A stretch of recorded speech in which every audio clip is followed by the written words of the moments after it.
Providing a high-quality transportation network is the goal for those of us in the transportation industry. Intertwined in Alabama's livelihood is our mobility. Folks depend on us. Yet keeping Alabama moving means we frequently need to rebuild and improve existing roadways. We have to disrupt normal traffic flow and establish a safe zone for both the traveling public and highway workers. Each roadway is different. Many variables, such as the location of work, highway type, geometrics, alignment, traffic volumes, and road user speeds affect the needs of each zone. Fortunately, the Manual on Uniform Traffic Control Devices, or MUTCD, provides guidance for establishing temporary traffic control zones, or TTC zones. The MUTCD includes TTC layouts designed for uniform and efficient operation, and to minimize the occurrence of crashes. Work duration is a major factor in determining the number and types of devices used in TTC zones. The MUTCD uses 5 categories of work duration to classify work zones. Long-term stationary work is work that occupies a location for more than 3 days. Intermediate-term stationary is work that occupies a location for more than 1 daylight period up to 3 days, or nighttime work lasting more than 1 hour. Short-term stationary is daytime work that occupies a location for more than 1 hour within a single daylight period. Short duration is work that occupies a location up to 1 hour. Mobile is work that moves intermittently or continuously. For an example of a commonly used TTC zone, let's look at the layout for a 2-lane road mobile operation. Whether the operation is moving intermittently, like pothole patching, or continuously, like sweeping, mobile means work that moves. Mobile operations also include work activities where workers and equipment move along the road without stopping, usually at slow speeds. The advanced warning area moves with the work area. For guidance on the TTC layout for mobile operations on a 2-lane road, we refer to Typical Application 17 from Chapter 6H of the MUTCD.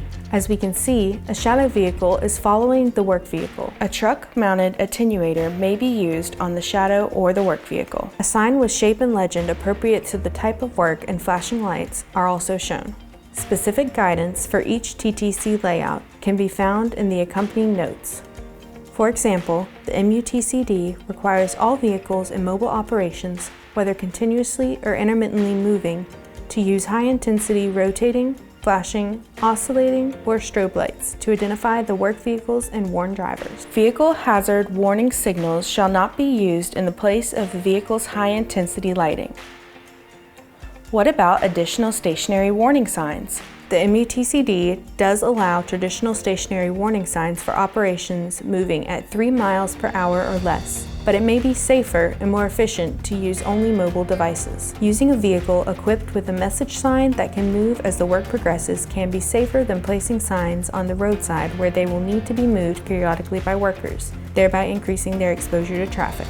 However, when traffic speeds or volumes are high and mobile operations are being performed, additional advance warning may be necessary.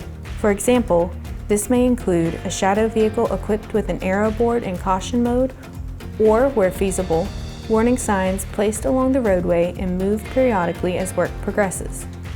For an example of a 2-lane mobile work zone, we will join the Lee County Highway Department for a maintenance operation. In this case, our roadway is a low-volume, low-speed facility. Therefore, no warning signs were placed on the roadside.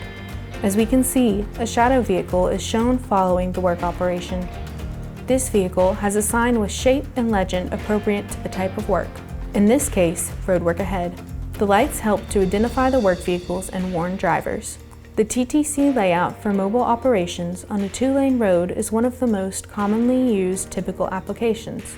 It is important to remember that road volumes and speed act as inputs to a decision about advance warning signs placed along the roadway. At all times, a shadow vehicle with appropriate signage and high-intensity, rotating, flashing, oscillating, or strobe lights is required. For more information about traffic control for work zones, visit the MUTCD on the Federal Highway Administration's website or the Alabama Transportation Assistance Program.